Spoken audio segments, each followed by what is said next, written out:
ভোটের লড়াই শুরুর আগেই জয়ের আগাম উৎসবে মাতল পূর্ব বর্ধমান।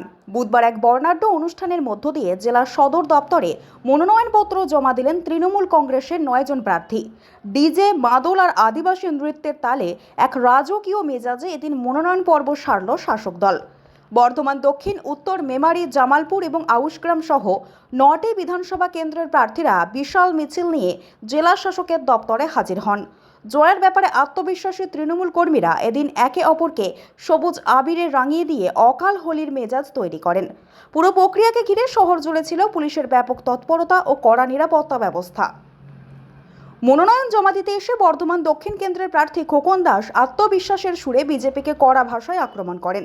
তার দাবি, মমতা বন্দ্যোপাধ্যায়ের উন্নয়নে তৃণমূলের প্রধান হাতিয়ার এবং সাধারণ মানুষ জানে কাদের ওপর ভরসা রাখতে হবে। জয়ের ব্যবধান নিয়ে সবথেকে বড় হুঙ্কার শোনা গেছে মেমারির প্রার্থীর গলায়। বিজেপি প্রার্থীকে বহিরাগত কটাক্ষ ছুড়ে দিয়ে তিনি রেকর্ড 1 লক্ষ ভোটের ব্যবধানে জয়ের চ্যালেঞ্জ ছুড়ে দেন। একই সঙ্গে মেমারির রেল ওভারব্রিজ থেকে ব্লাড ব্যাংক, উন্নয়নের একগুচ্ছ পরিকল্পনার কথাও তুলে ধরেন তিনি। উন্নয়নের এই লড়াইয়ে পিছিয়ে নেই আউশগ্রাম ও বর্ধমান উত্তরের প্রার্থীরাও। আউশগ্রামের প্রার্থী ঘুষকরা হাসপাতালের আধুনিকীকরণ ও পর্যটন কেন্দ্রের ওপর জোর দেওয়ার কথা জানান। অন্যদিকে বর্ধমান উত্তর কেন্দ্রের প্রার্থী টানা 4 বার টিকিট পাওয়ার পর মমতা বন্দ্যোপাধ্যায়ের প্রতি কৃতজ্ঞতা প্রকাশ করে বলেন, জনতা জনার্দন ঘাসফুলের পাশেই রয়েছে। তবে এদিনের মনোনয়ন পর্বে সবথেকে বেশি নজর কেড়েছে খণ্ডঘোষের প্রার্থী নবীন চন্দ্র বাগের হাতে থাকা মা কালীর ছবি। এক কথায় গোষ্ঠীদ্বন্দ্বের গুঞ্জন উড়িয়ে দিয়ে তিনি সাফ জানান, দল নিজের গতিতেই চলে এবং মমতা বন্দ্যোপাধ্যায় দলের শেষ কথা। 60,000 ভোটের ব্যবধানে জয়ের লক্ষ্য নিয়ে তিনি এবার ময়দানে নেমেছেন। সব মিলিয়ে আন্দোলন, বিক্ষোভ আর অভিমান সরিয়ে একজোট হয়ে বর্ধমানের তৃণমূলের এই মনোনয়ন যাত্রা রাজনৈতিক মহলে এক নতুন মাত্রা যোগ করল। বাংলার প্রতিটি মানুষের কাছে বাংলার প্রতি যে অবিচার, বাংলার প্রতি যে অত্যাচার কেন্দ্রীয় সরকার করছে, তার বিরুদ্ধে বাংলার প্রতিটি মানুষ আমাদের দলে 294টা সিটে সবাইকে তৃণমূল কংগ্রেসের প্রার্থীদের জয়ী করুন এবং চতুর্থবারের জন্য বাংলার মাননীয় মুখ্যমন্ত্রী ক্ষমতায় আসবেন। এ ব্যাপারে আমরা সবাই আশায় আছি এবং আমি বর্তমান দক্ষিণে বিজেপি প্রার্থী থেকে বহু ভোটে এখান থেকে আমি পরাজিত করব।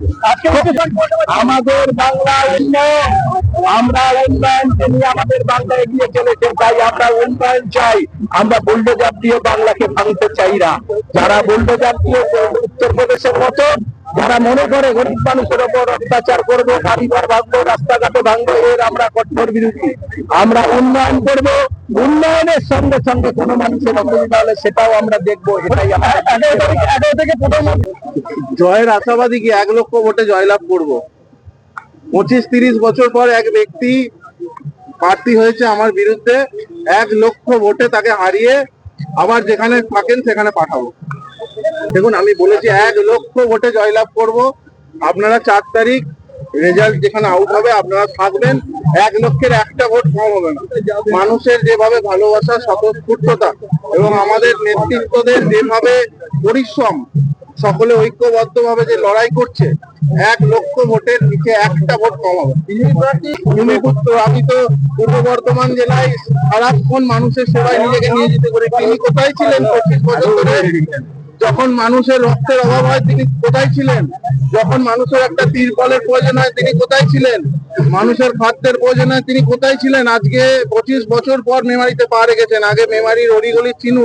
আমি তো পূর্ব বর্ধমান জেলায় ছোট থেকে বড় হয়েছি, মেমারিতে ছোট থেকে রাজনীতির সঙ্গে যুক্ত। আমি মেমারির মানুষের পাশে আগেও দাঁড়িয়েছি, যখন আমি প্রার্থী ছিলাম না। আমি জেলা জুড়ে কাজ করেছি, সংগঠন করেছি। তিনি তো 25 বছর পর রাজনীতিতে এসছেন এবং কলকাতায় তিনি বসবাস করেন, আজকে এখানে এসছেন। আগে অলিগলি চিনুক, তারপরে আমার সঙ্গে লড়াই করবে। 2014 সালে নরেন্দ্র মোদী সেন্ট্রাল গভর্নমেন্টে এসছে, তিনি তো প্রধানমন্ত্রী দেশে, তাহলে তো বাংলার মানুষের প্রচুর কাজ করা উচিত ছিল। কি করেছে তিনি? ওনার দলের যিনি নেতা, তিনি যদি মানুষকে মিথ্যা কথা বলে, মিথ্যা প্রতিশ্রুতি দিয়ে 15 লাখ টাকা অ্যাকাউন্টে দেওয়ার কথা ছিল, কোথায়? সাধারণ মানুষ পেয়েছে? 2 কোটি চাকরি কোথায়?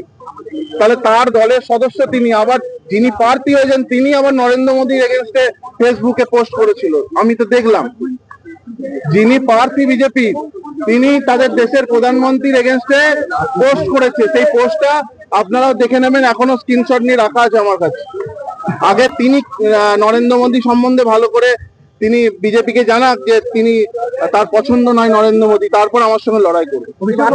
10 বছরে এমএলএ আছি, কাজ করেছি মানুষের সঙ্গে।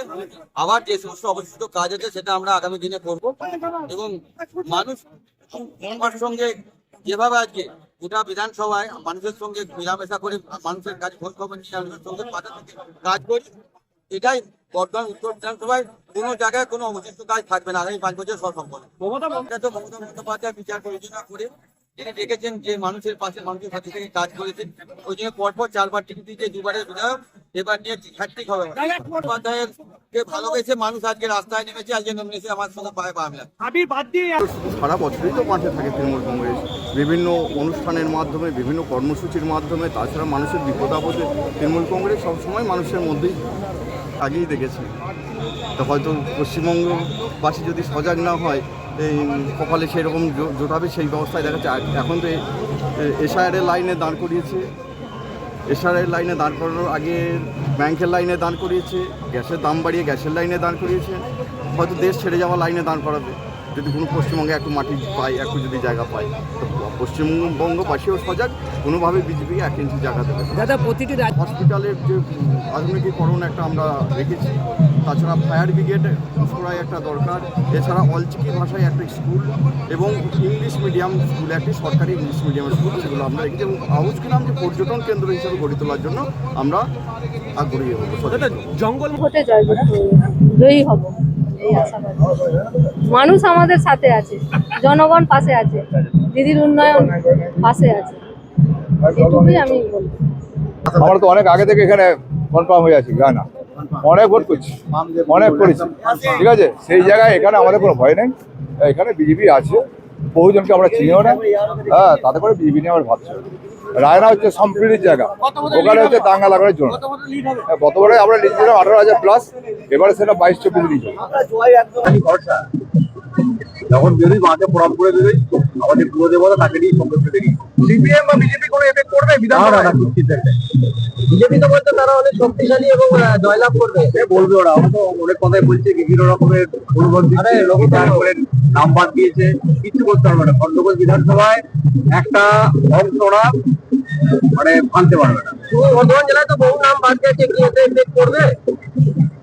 পূর্ব বর্ধমান জেলায় বাদ গেছে, এই নিয়ে তো আমরা বহুবার বলেছি। বাদ তো শুধুমাত্র কৌশল করে দিয়েছি, যেগুলো প্রকৃত ভোটার, সেই ভোটারগুলো সংখ্যালঘু সম্প্রদায় এবং মহিলাদের যারা প্রকৃত ভোটার, তাদের নামকে নির্বাচন কমিশনার বিজেপির কোনো ভোটে আজকে সেগুলো বাদ দিয়েছে। তো আমরা নিশ্চিত যে এর বিরুদ্ধে বাংলার মানুষ ভোট দিবে এবং সেটা তার ফল আমরা বিধানসভায় পাবো, আমার খন্ডগোল বিধানসভা পাওয়া যাবে।